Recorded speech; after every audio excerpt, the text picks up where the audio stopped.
আগরতলার পুরানো motor stand এলাকায় অবস্থিত শ্রী শ্রী নৃসিংহ দেবতা ও শ্রী শ্রী রাম জানকী মন্দিরে আজ রাম ও সীতার মূর্তির আনুষ্ঠানিক উদ্বোধন করেন রাজ্যের মুখ্যমন্ত্রী ডক্টর মানিক সাহা। অনুষ্ঠানে উপস্থিত ছিলেন আগরতলা পৌর নিগমের মেয়র দীপক মজুমদার, পশ্চিম ত্রিপুরা জেলার জেলা শাসক, পুলিশ সুপার সহ প্রশাসনের অন্যান্য আধিকারিক, জনপ্রতিনিধি এবং অসংখ্য ভক্ত অনুরাগী। দীর্ঘদিনের এই মন্দিরটি সম্প্রতি নতুনভাবে সংস্কার ও সৌন্দর্যায়ন করা হয়েছে।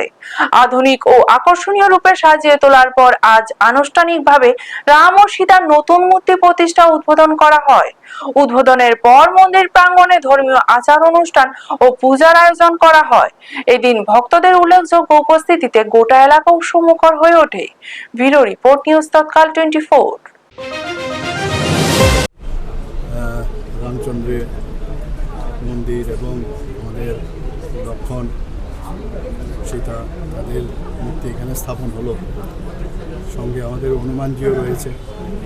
সব মিলে এখানের একটা বাতাবরণ একটু অন্যরকম হয়েছে। আর এই যাত্রা এলাকা তো আমারই বিধানসভায় এখানে আগে খুব পাঠ হতো, আমরা দেখতাম। আমাদের যারা এখন নেই এই পৃথিবীতে, বহু আমাদের ফ্যামিলির বহু লোক আসতো এখানে, পাঠ শুনে তারপরে তারা বাড়ি যেতাম।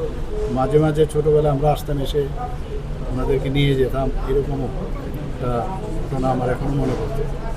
এই অত্র এলাকার যারা আছেন তাদের জন্য একটা মানে স্পিরিচুয়াল একটা সেন্টার আমি মনে হয় এটা হচ্ছে, এবং খুব সুন্দরই হয়েছে। আপনারাও দেখেছেন। আপনারা দেখছেন নিউজ তৎকাল 24।